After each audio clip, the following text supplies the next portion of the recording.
সকালবেলা আবহাওয়ার অবস্থা এত খারাপ যে মনে হচ্ছিল যে স্কুলে যেতে পারবো না। হ্যালো সবাইকে, কেমন আছেন? আশা করি সবাই খুব ভালো আছেন। যে আমিও মোটামুটি আছি। তো সকালবেলা আবহাওয়াটা এত খারাপ ছিল, ভাবলাম যে স্কুলে যেতে পারবো না, তো আস্তে ধীরে রান্না করি এমনই মনে হচ্ছিল।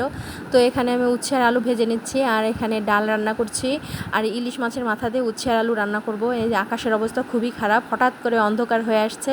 তো ভাবলাম স্কুলে যেহেতু যেতেই পারবো না, তো আস্তে ধীরে রান্নাটা করি। ও মা, দেখি কি একটু পরে একদমই আর বৃষ্টি টিষ্টি কিছুই হচ্ছে না, এরকম অন্ধকার হয়ে আছে। তো ভাবলাম যে ঠিক আছে, তো স্কুলেই যাই। তো তাড়াতাড়ি রান্নাটা শেষ করে এবার চলে আসলাম স্কুলে। আমরাই আগে আসছি, এসে দেখি কেউ আসেনি। তো আবার রাস্তায় এসে দেখি যে রাস্তা ভিজা, বৃষ্টি হয়েছে, কিন্তু আমাদের ওদিকে আর বৃষ্টি হয়নি।